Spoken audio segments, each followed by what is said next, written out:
আজকে ট্রাফিক নিয়ন্ত্রণ নাকি জনগণ আছে, শিক্ষার্থী আছে, নাকি ট্রাফিক নিয়ন্ত্রণ ট্রাফিকরাই আছে। সুতরাং যারা সুশাসন প্রতিষ্ঠা করতে চায় না তাদের মাধ্যমে আপনি কিভাবে সুশাসন নিশ্চিত করবেন, আপনারা উত্তর দিয়ে যাবেন।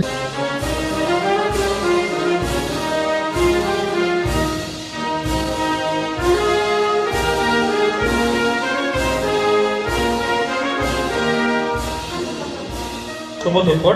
আজকের ডিবেটের জন্য আমরা এখানে এসেছি আন্তর্জাতিক যুব দিবস 2024-এর, যেখানে বিতর্কের মূল বিষয় হচ্ছে সুশাসন প্রতিষ্ঠায় সরকার নয় জনগণের ভূমিকায় যথেষ্ট। এই বিষয়ের পক্ষে আমাদের পক্ষে আছে সজীব মিয়া।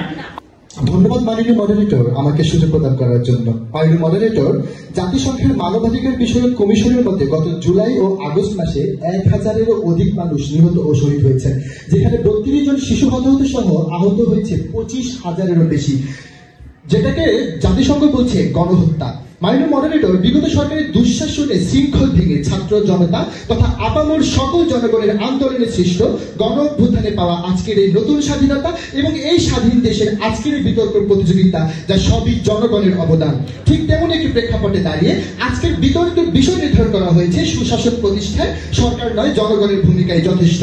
মাননীয় মডারেটর, বিগত সরকার যেমন জনগণের অসীম ক্ষমতাকে অগ্রাহ্য অস্বীকার করেছে, ঠিক তেমনি বিপক্ষ দলও জনগণের ক্ষমতাকে অস্বীকার করছে।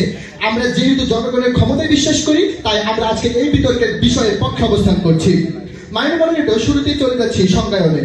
বিশ্ব ব্যাংকের মতে সুশাসন বলতে নাগরিক, সাংস্কৃতিক, অর্থনৈতিক, রাজনৈতিক এবং সামাজিক অধিকারকে বোঝাচ্ছে, যার ফলে গণতন্ত্র প্রতিষ্ঠার মাধ্যমে জনকল্যাণ নিশ্চিত হয়। সরকার বলতে একটি গোষ্ঠীকে বোঝাচ্ছি যারা রাষ্ট্রযন্ত্র ব্যবহার করে দেশ পরিচালনার সুযোগ পায়। জনগণ বলতে সরকার ব্যতীত এই দেশে বসবাসরত সকল নাগরিককে বোঝাচ্ছি, যথেষ্ট দ্বারা কোন একটি বিষয়ের গুরুত্ব কম বা বেশি হওয়া বোঝাচ্ছি। অর্থাৎ মাননীয় মডারেটর, আজকে বিতর্কটাই হচ্ছে সরকার নাকি জনগণ, কার ভূমিকা বেশি। আমরা মনে করি সুশাসন প্রতিষ্ঠায় সরকারের ভূমিকা রয়েছে, তবে সেটা জনগণের তুলনায় অনেক কম। আসুন মাননীয় মডারেটর, একটু জেনে নেই এই আন্দোলন এভাবে গণঅভ্যুত্থান কেন হয়েছিল। জনগণের বাক স্বাধীনতা নিশ্চিত করা, ভোটাধিকার নিশ্চিত করা, দ্রব্যমূল্যের ঊর্ধ্বগতি কমানো, দুর্নীতি দমন, গণমাধ্যমের অবাধ স্বাধীনতা ইত্যাদি। মাননীয় মডারেটর, যার সবই সুশাসন প্রতিষ্ঠায় প্রধান নিয়ামক, যেগুলো সরকারের দেওয়ার কথা ছিল সরকার দেয়নি, পুরোপুরি ব্যর্থ হয়েছে মাননীয় মডারেটর। এবং বেশিরভাগ ক্ষেত্রে ক্ষমতায় থাকতে সরকার নিজেই সুশাসন প্রতিষ্ঠা করতে চায়নি। সুতরাং যারা সুশাসন প্রতিষ্ঠা করতে চায় না তাদের মাধ্যমে আপনি কিভাবে সুশাসন নিশ্চিত করবেন, আপনারা উত্তর দিয়ে যাবেন। মাননীয় মডারেটর, এই অধিকারগুলো সবগুলো জনগণের পক্ষে, এবং জনগণ যদি এগুলো না পায় তখন জনগণের ক্ষতি হবে। সুতরাং এই অধিকারগুলো বা এই সুশাসন নিশ্চিত করা জনগণের প্রধান কর্তব্য। তার জন্য আজকে দিনের আলো পরিষ্কার হয়ে গেছে যে সুশাসন প্রতিষ্ঠায় সরকার নয় জনগণের ভূমিকা সবচেয়ে বেশি। মাননীয় মডারেটর, বিপক্ষ দল সরকারের মাধ্যমে সুশাসন নিশ্চিত করতে চায়, তবে দৈনিক যুগান্তর তো বলছে ভিন্ন কথা। সরকার ভিন্নমতকে দমন করতে 15 বছরে আয়না ধরে 700 মানুষকে গুম করেছে। মাননীয় মডারেটর, আমরা যে শুধু বিগত সরকারের কথা বলছি তা নয়, এর আগেও হাওয়া ভবন ছিল।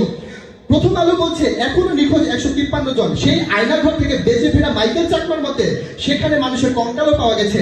যেখানে সরকার নিজেই মানুষের ন্যূনতম মৌলিক অধিকার হরণ করছে, তাদের দ্বারা সুশাসন প্রতিষ্ঠা করা আর সিংহের খাঁচায় নিজেকে নিরাপদ মনে করা একই বিষয়। মাননীয় মডারেটর,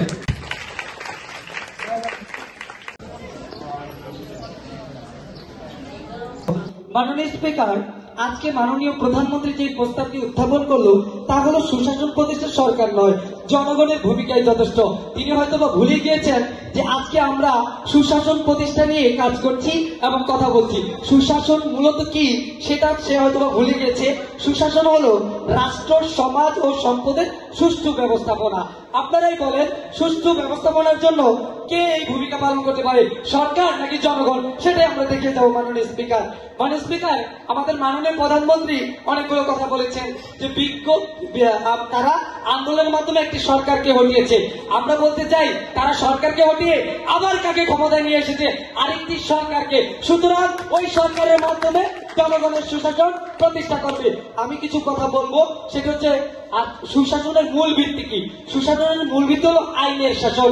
সুশাসনের মূল নীতি কি? মূল নীতি হলো জবাবদিহিতা।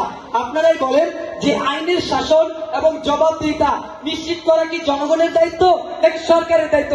আমরা মনে করি সরকারের দায়িত্ব, কারণ সরকার সকল ক্ষেত্রে আইনের শাসন প্রতিষ্ঠা করবে এবং সরকারের কাজ হলো মূল নীতি প্রতিষ্ঠা করা, অর্থাৎ জনগণের সকল কল্যাণে কাজ করার জন্য সরকার বিভিন্ন পদক্ষেপ গ্রহণ করবে, নীতিমালা তৈরি করবে, আইন প্রণয়ন করবে। সেই ক্ষেত্রে সুশাসন প্রতিষ্ঠার জন্য জনগণ কিভাবে সুশাসন প্রতিষ্ঠা করে, আপনাদের কাছে প্রশ্ন। ইতিমধ্যে মাননীয় প্রধানমন্ত্রী বলে গেলেন সুশাসনের ব্যর্থতা, অর্থাৎ সরকারের শুধুমাত্র ব্যর্থতাই দেখে গেলেন। তারা কি বলতে পেরেছেন যে আপনারা জনগণ কোন ভাবে, কোন নিয়মের মাধ্যমে, কোন পদ্ধতির মাধ্যমে আইনের শাসন প্রতিষ্ঠা করে সুশাসন প্রতিষ্ঠা করবেন? জনগণের কাছে সেই ক্ষমতা নাই। আইনের শাসন প্রতিষ্ঠা করার জন্য আমাদের দরকার, আমি বলতে চাই, বিশ্ববঙ্গের একটি রিপোর্ট 1994 সালে সুশাসন নিয়ে সরকারি খাতের ব্যবস্থাপনা, জবাবদিহিতা, উন্নয়নের জন্য আইনি কাঠামো, স্বচ্ছতা, এই 4টি কার্যক্রম সরকার নিশ্চিত করবে, অর্থাৎ সরকারকেই নিশ্চিত করতে হবে। আমরা তো বলছি যে সরকার আইনের শাসন প্রতিষ্ঠা করবে, কিভাবে করবে? বিভিন্ন জবাবদিহিতা, মানবাধিকার, আইনের শাসনের মাধ্যমে। আপনারা বারবার বললেন যে জবাবদিহিতা নিশ্চিত নাই, আইনের শাসন নাই, সরকারকে আপনারা ক্ষমতা থেকে হটিয়ে দিয়েছেন। আবার একটি অন্তর্বর্তী সরকার ক্ষমতা এনেছেন, সেই অন্তর্বর্তীকালীন সরকারের কাছে মাননীয় প্রধানমন্ত্রী দাবি করলেন যে সুশাসন প্রতিষ্ঠা করার জন্য। ইতিমধ্যে তার বক্তব্যে সেটা প্রমাণিত। আমরা বলতে চাই সুশাসন প্রতিষ্ঠার জন্য আমাদের আরো কিছু কাঠামো আছে, সেটি হলো সুশাসন প্রতিষ্ঠায় 4টি উপাদানের বিদ্যমান শাসন ব্যবস্থায় বিচার বিভাগের স্বাধীনতা, জনগণের সুশাসন প্রতিষ্ঠা এবং অংশগ্রহণ। জনগণ যেখানে সুশাসন প্রতিষ্ঠায় অংশগ্রহণ করে সেখানে আমার প্রশ্ন মাননীয় প্রধানমন্ত্রীর কাছে, কিভাবে জনগণ সুশাসন প্রতিষ্ঠা করবে? তাই তার কাছে আমার প্রশ্ন রেখে দিতে চাই। আরেকটি কথা, সুশাসন মানে কি? সুশাসন হলো ভালো শাসন, পরিচালনা। সুশাসন মানে হলো কল্যাণমুখী জনগণের শাসন, অর্থাৎ জনগণের জন্য সুশাসন প্রতিষ্ঠা করা। সেখানে যখন সরকার জনগণের জন্য সুশাসন প্রতিষ্ঠা করে, কিভাবে জনগণ সুশাসন প্রতিষ্ঠা করবে সেই প্রশ্ন তাদের কাছে রেখে দিতে চাই। তার উত্তর কি তারা দিতে পারবেন? দিতে পারবেন না। আজকে বিতর্ক বিষয় নির্বাচন করা হয়েছে। সুশাসন প্রতিষ্ঠায় সরকার নয়, জনগণের ভূমিকাই যথেষ্ট। যেহেতু জনগণই সকল ক্ষমতার উৎস, তাই আমি আবারও এর পক্ষে জোরালো অবস্থান করছি। মাননীয় মডারেটর, আমি নিশ্চিত বিপক্ষ দল ঠাকুমা জুলি বা চাঁদের আলো, চাঁদের বুড়ি দেখে এসেছে। ভোরের রাতে তারা যে সরকারকে স্বপ্ন দেখে এসেছে, সেই কাল্পনিক সরকার সাথে বাস্তবের কোনো সরকারের মিল নেই। তারা বলছে সরকারের কথা, সরকার বানায় কারা? জনগণ। জনগণ যাকে চায় তাকে সরকার বানায় এবং যাকে চায় তাকে ক্ষমতা থেকে নামাতেও পারে। আর সরকার জনগণের ইচ্ছার প্রতিফলন ঘটাতে বাধ্য হয়। যেহেতু জনগণের কথায় মাথায় রেখে সরকার নীতিমালা তৈরি করে, সুতরাং জনগণের ভূমিকায় মুখ্য। মাননীয় মডারেটর, ধরেন আপনার হাতে পুলিশ আছে, প্রশাসন আছে, নীতিমালাও আছে, প্রণয়ন ক্ষমতাও আছে, তবে সেগুলো আপনি ক্ষমতা থাকলেও, দলীয়করণ করলেও, এগুলোর অব্যবহার করলেন, তাতে আপনার হাতে ক্ষমতা থেকে কি লাভ দেশের? এগুলোর কারণে বরং সরকারের আরো স্বৈরাচারী হয়ে উঠছে, বরং সুসংসার বিনষ্ট করছে। সম্মানিত বিচারক মন্ডলী, প্রতিপক্ষের বন্ধু এবং যারা শুনছেন সকলকে জানাই ধন্যবাদ। সুশাসন প্রতিষ্ঠায় সরকার নয়, জনগণের ভূমিকায় যথেষ্ট সংগতকরণে উক্ত প্রস্তাবনায় আমি এবং আমার দল বিপদমুখী অবস্থান পোষণ করছি। সুশাসন হচ্ছে জনগণের প্রধান অনুষঙ্গ। সুশাসনের মূল লক্ষ্য হচ্ছে জনগণের ইচ্ছা ও জনগণের চাহিদা নিশ্চিত করা। যেখানে সুশাসনের সংজ্ঞা নিজেই বলছে সুশাসন হচ্ছে জনগণের ইচ্ছা ও জনগণের চাহিদা নিশ্চিত করা, সেখানে সুশাসন জনগণ কিভাবে সুশাসন প্রতিষ্ঠা করে তা আমার কোনোভাবে বোধগম্য নয়। মাননীয় স্পিকার, ব্যাপারটা কেমন হয়ে গেল না মাননীয় স্পিকার, যে রাখাল গরুকে দিয়ে হাল চাষ করাচ্ছে না, উল্টো গরুই রাখালকে দিয়ে হাল চাষ করানোর চেষ্টা চালিয়ে যাচ্ছে। তাহলে আমার বিপরীত ভাইদের নিকট প্রশ্ন রইল, বিশ্বের বিভিন্ন দেশ কেন তাদের সরকার গঠনের জন্য হাজার হাজার কোটি টাকা ব্যয় করে থাকে? শাহরিয়ার হোসেনের শোষণ কবিতা থেকে 4টি লাইন বলতে চাই। শোষণ নেই বলে আজ চারদিকে চলছে এমন হিংস্রতা, নগ্নপথে বিকশিত আজ বিসর্জিত বঙ্গদেশের মানবতা। দেশের সুশাসন না থাকলে হিংস্রতা বেড়ে যায়, তারই বহিঃপ্রকাশ ঘটেছে কবির এই লাইনে। আমরা যদি বিগত কিছু দিনের লক্ষ্য করি তাহলে আমরা দেখতে পাবো যে সুশাসন না থাকার কারণে দেশে হিংস্রতার পরিমাণ কি পরিমাণ বেড়ে গিয়েছিল। মানুষের চুরি ডাকাতি হিংস্রতার পরিমাণ অনেক লেভেলে বেড়ে গিয়েছিল, যার কারণে পরিস্থিতি সামাল দিতে শিক্ষার্থীরা মাঠে নেমেছিল। কিন্তু দীর্ঘদিন কোনো সমাধান, কিন্তু শিক্ষার্থীদের মাধ্যমে দীর্ঘদিনের কোনো সমস্যা সমাধান সম্ভব হয়নি। দীর্ঘস্থায়ী সমস্যা সমাধানের জন্য সরকারের ভূমিকাই যথেষ্ট। তাই দীর্ঘস্থায়ী সমাধানের জন্য সরকার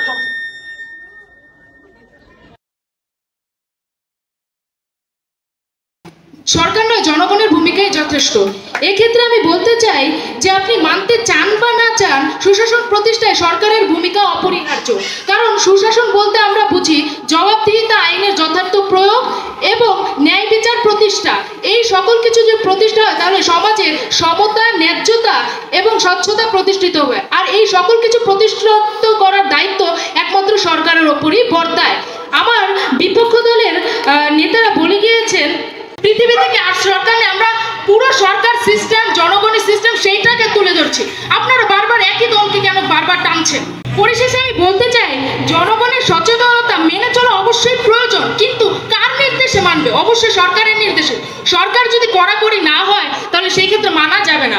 আমরা বিভিন্ন বড় বড় দেশে দেখতে পাই যে সরকারের প্রধান ভূমিকার কারণে সেসব দেশ এখন অনেক উন্নত।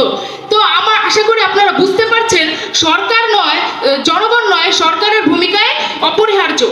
ধন্যবাদ। খণ্ডনের জন্য সর্বোচ্চ সময় থাকবে 3 মিনিট করে। আমাকে আবারও সুযোগ প্রদান করার জন্য। আজকে বিপক্ষ দলের বক্তব্য শুনে মনে হচ্ছে সর্বাঙ্গীন ব্যথা ওষুধ দিব কোথায়। তারা নিজেরাও জানে না তাদের আসলে ব্যথাটা কোথায়। আজকে তারা বলছে আমরা নাকি সরকার সরিয়ে সরকার এনেছি, তারা সরকারের ডেফিনেশনই জানে না।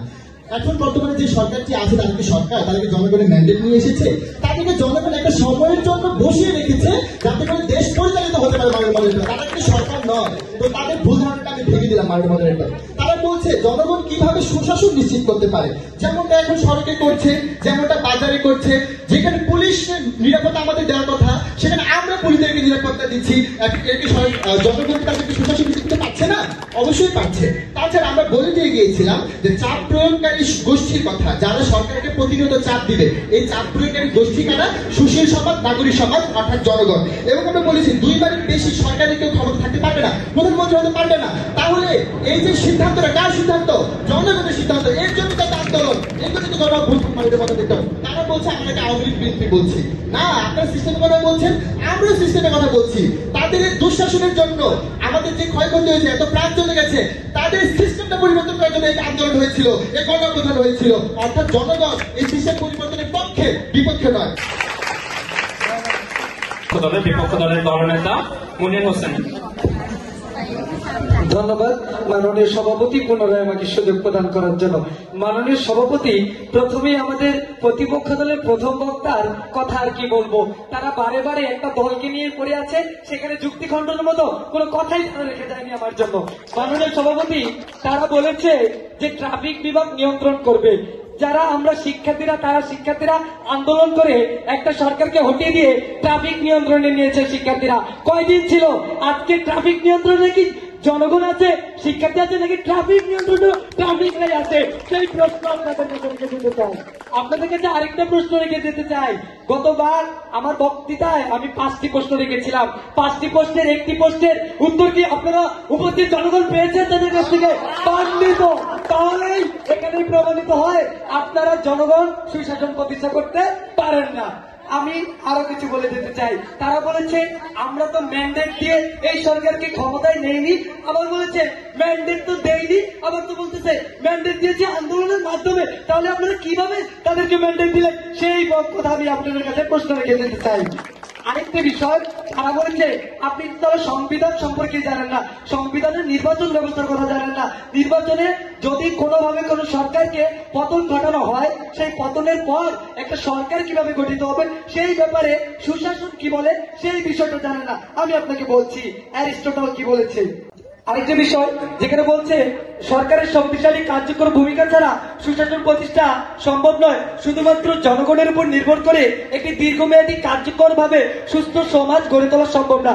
তার প্রমাণ হলো আমরা থানা পুলিশকে আপনাদের শিক্ষার্থীরা আন্দোলন করে সরিয়ে দিয়ে আবার সেই পুলিশকে পুনরায় থানায় ফিরিয়ে নিয়ে এসেছেন। তাহলে প্রশ্ন রাখতে চাই, আপনারা সুশাসন প্রতিষ্ঠায় কিভাবে বলতেছেন জনগণই একমাত্র ভূমিকা রাখতে পারে?